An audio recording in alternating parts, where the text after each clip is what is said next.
औज़ुबिल्लाहि मिनश्शैतानिर्रजीम बिस्मिल्लाहिर्रहमानिर्रहीम। İmam-ı pitaniye ako je islam završen, zašto onda trebamo prihvatiti imam Mahdi alejselam? Šta se tiče islama, islam je jedan završen religija. I ovo pitanje zašto treba da prihvatimo imam Mahdi. Na primjer, neki ljudi kažu mi obavljamo 5 namaza, postimo, čitamo časni Kur'an, nama ne treba neka upustvo, nama ne treba neki imam, ali stvari o tome. Vjerovanje sam nije dovoljno. Zato časni Kur'an kaže ja juhlazina amanu atiullaha wa atiur rasul. O vjernici, pokoravajte se Allahu i pokoravajte se poslaniku. To znači, sam vjerovanje nije dovoljno dok vi ne pokoravate časni poslanik sallallahu alaihi wasallam. Časni poslanik sallallahu alaihi wasallam, on je taj koji je znao da islam je završena religija. Časni poslanik sallallahu alaihi wasallam saznao da on je pečat svih poslanika. On je najbolji od svih poslanika, ali on isto rekao da će pojaviti imam Mahdi, da će doći među muslimanima običani Mesija i rekao treba da vi prihvatite njega. I da li može da Allah pošalji imama? Onda neko kaže šta mene briga. I čak ima muslimani koji nauzbillah nazovu njega kafirima, nauzbillah njega kažu Dajjal. Da li možete da imate tako hrabrost da jedan imam koga Allah poslao, a vi njega tako, ali neki nesretan čovjek tako njega nazove? U časni Kur'an nema negdje rečeno ako vi smatrate nekoga da on nije istinit, onda morate da odbijate, morate pričate protiv njega. I čak u Kur'an kaže ako je neko lažovac, njemu njegov laž. Allah je dovoljno da uništi njega. I za ovo imam, za koje časni poslanik kaže kada čujete da je pojavio i ako među vas i među njega za ledene planine, onda treba da prođete i prihvatite njega, zato što on je halifa od Allaha. Poslanik sallallahu alaihi wasallam isto rekao, muslimani će biti podijeljeni u 73 sekti. I samo jedna ide u džennet, 72 idu u džahannam. I taj 73. džamat imam Mahdi alejselam osnovao. I onda da li ovi ajet koja kaže o vjernici pokoravajte se Allahu i pokoravajte se poslaniku. To znači bez poslanika, bez pokoravanja poslanika ne možemo da dobimo spas. Ako je časni Kur'an bi bio dovoljno sam, onda zašto Allah rekao pokoravajte se poslaniku? Onda bi trebao bude samo dovoljno pokoravajte Allah. I poslanik kaže treba prihvatite. I kako može da jedan čovjek, on kaže mene ne briga, mene nije potrebno, imam doba. I časni Kur'an je rekao na sudnji dan, poslanik on će reći vakal rasulu ja rabbe inna qawmi takhazu hazal Kur'ana mahjura. A poslanik će reći o gospodaru moj, zaista je moj narod napustio ovaj Kur'an.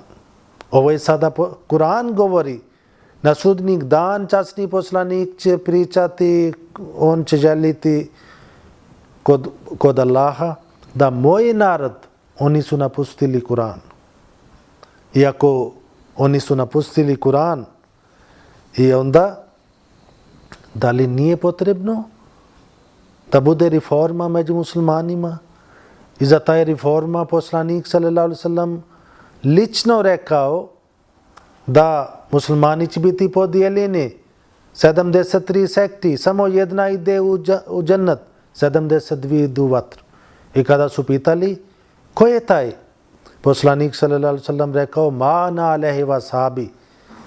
I na drugom mjestu rekao ala wahi al džama, slušate, taj će biti jedna zajednica, jedan džemat. I jedan džemat bude sa jedan imam. Na ovo doba među islamski svijet samo Ahmadija džemat ima jedan imam, jedan halifa za cijeli svijet.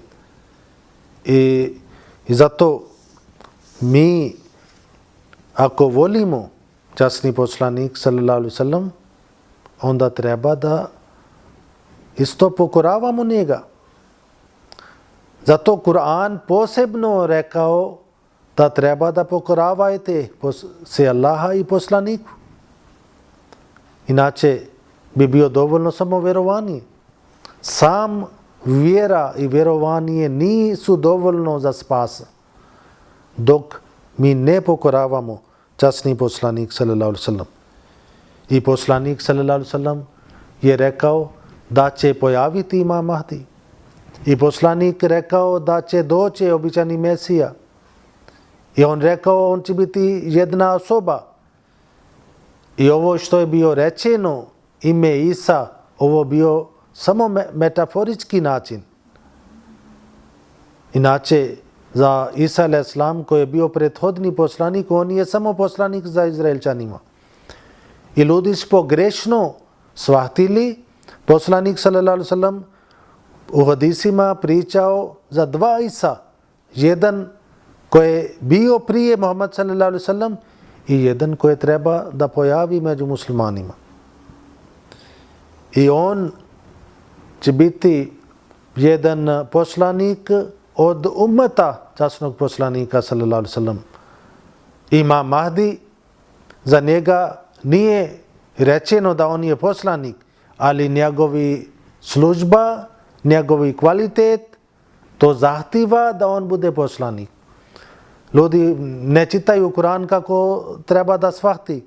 U Kur'an govori za poslanicima, kaže وَجَعَلْنَاهُمْ أَئِمَّةً يَهْدُونَ بِأَمْرِنَا. Mi smo učinili njih, mi smo njih napravili imamima. Allah kaže za poslanik da oni su imami. Jahduna bi amrina, oni su uputili ljudi prema naš naredb. Mi smo njih naredili i ovo je prevod za Mahdi. Mahdi to znači upućen. Allah njega uputi. I zato i poslanik kaže kada pojavi imam Mahdi treba da prihvatite njega. Nemate više izbora. Zato kada Allah pošali, onda mi nemamo izbora. I zato ovi ljudi koji kažu da mi obavljamo namaz i klanjamo i sve i nama ne treba imama, da li vama treba časni poslanik? Ali ne treba. Da li treba vi slijedite časni poslanik sallallahu alejhi ve sellem ili ne?